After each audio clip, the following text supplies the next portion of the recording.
Are you feeling lost about your money? You want to make sure that you're making the most of the money that you already have. I've got 10 smart money mistakes that you need to make sure that you're avoiding because I hear them all the time and I can't wait to share them with you now. But if you're just joining us and we've never met before, let me quickly introduce myself. So hi, my name is Aimee Cerka. I am the money confidence coach and founder of Money Masters Inner Circle. So I help women just like you to ditch financial stress and struggle for good. So instead you can master your money, have that confidence to know that you're actually going to be able to take care of your family when something happens, create those options that you're looking for, and to build true long-term wealth. I'm so excited that you're here.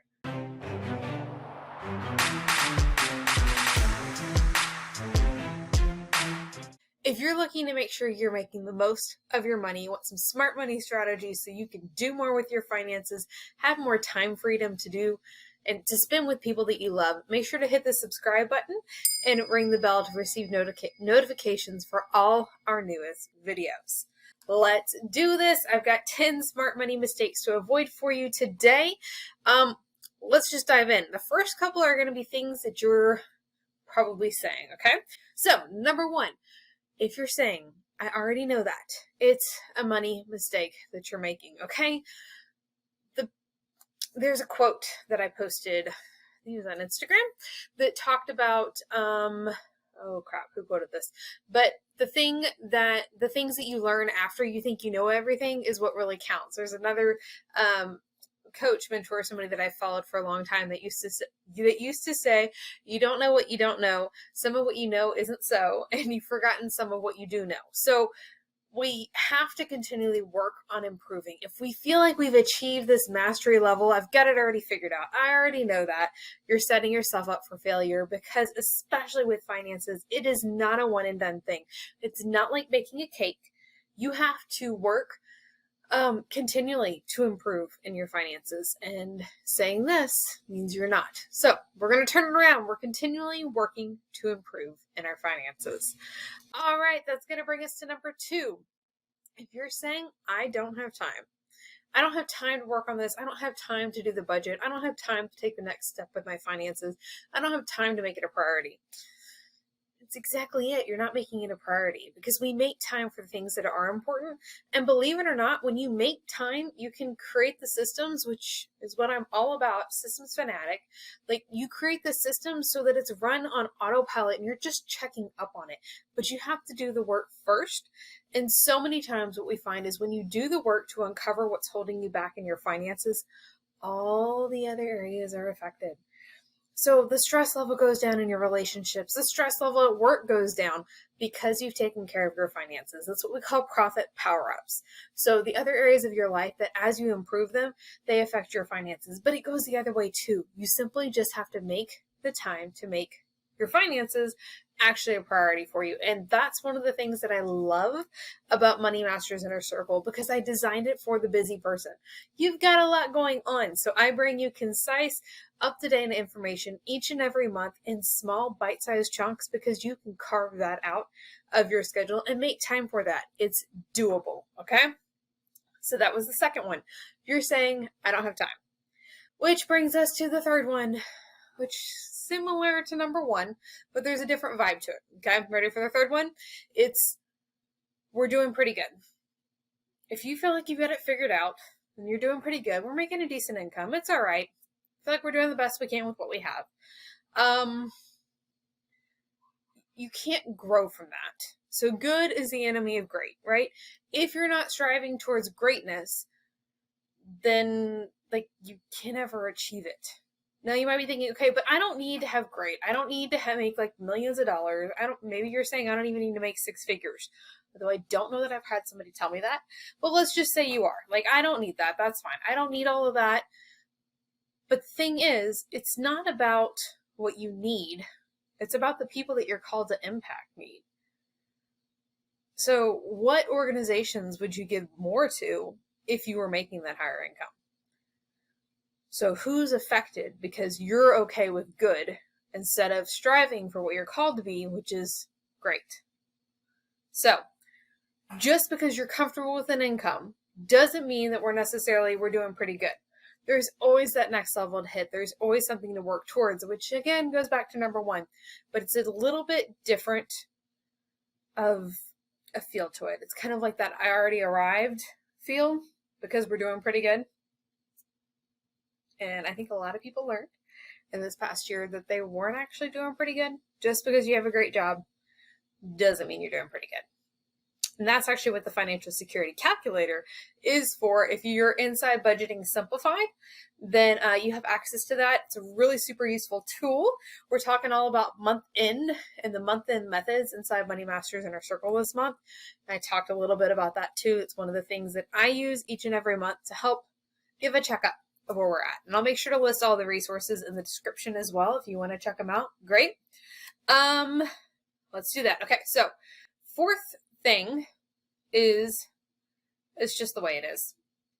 Which is kind of like that we're doing pretty good, but you feel like there's no hope. Like you don't necessarily feel like you're doing pretty good, but you can't do better because of the government, the economy, all of those things. Whatever outside forces it is, your job, maybe you don't have a college education and you feel like that's holding you back. It's just the way it is. Can't really do anything about it. It's just the way it is.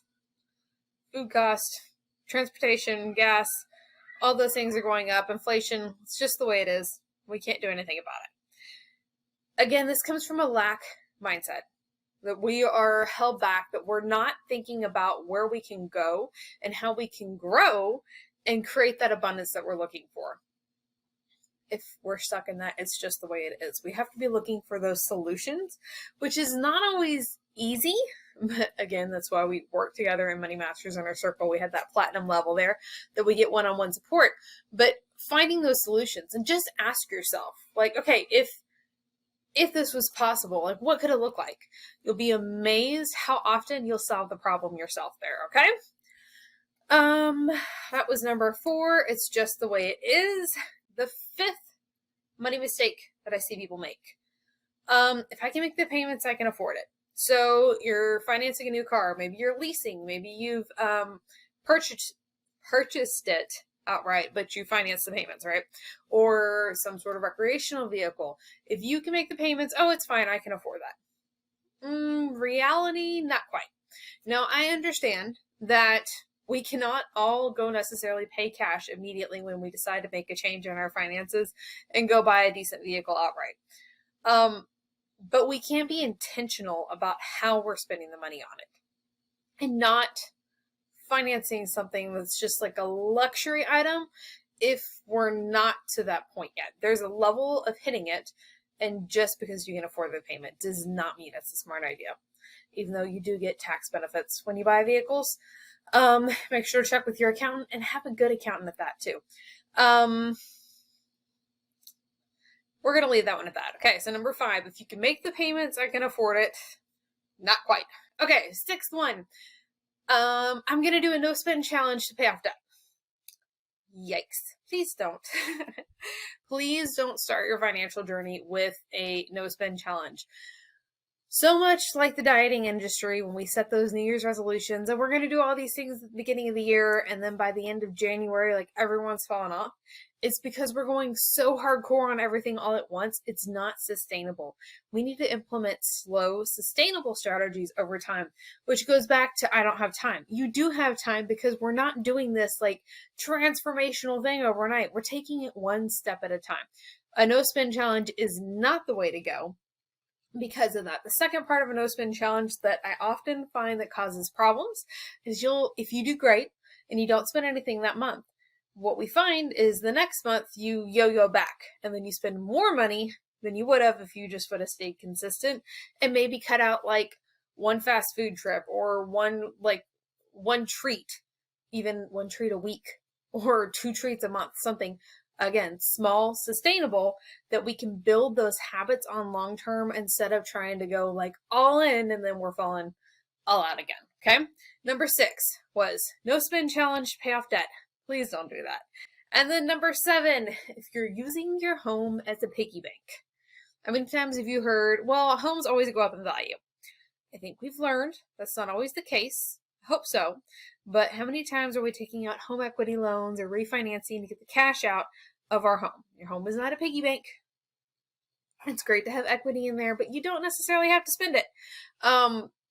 Again, we can go into a whole story about the US dollar and how it's a fiat currency. It's not backed by anything. And over half of the money supply in circulation has been printed in the last 18 months. But so much more than that, this is, again, we're about building wealth long term. And if you keep taking the cash out of your house and using it as a piggy bank, you're not actually building wealth because you're still borrowing against yourself. That whole robbing Peter to pay Paul. There are times that it would make sense, but it should not be your go-to the next time that you want to do a remodel or a maybe a vacation, some sort of thing like that. It needs to be smart decisions that you're making. So just be mindful of that. Your house is not a piggy bank. And that is number 7, our final smart money mistake, or money mistake to avoid if you want to be smart with your money. Now, if you're thinking like, okay, this is interesting. A lot of the work that I do when I'm working with our clients is about the money and is about making sure that we've set up a strong, sustainable money mindset that's built, that we build ourselves up, that we're making the smart money choices when we need to, and we're moving forward with our finances. Now, if that sounds intriguing, and if you'd like to ditch that financial stress and financial struggle for good, and instead create those options, security, that peace that you can have when you've truly mastered your money, go to workwithaimee.com.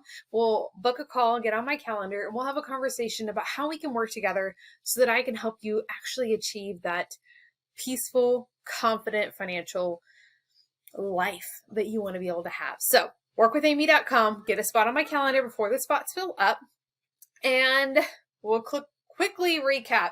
So we had 7 smart money mistakes to avoid.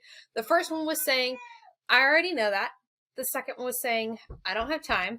The third one was saying, oh, we're doing pretty good. The fourth one, it's just the way it is. 5, if I can make the payments, I can afford that. Number 6, utilizing a no-spend challenge to pay off debt. And finally, number 7 was using your home as a piggy bank. So I think that's it for today's episode of Money Mastery with Aimee. I've got kiddos calling me in the other room. So we'll see you next time. Bye for now.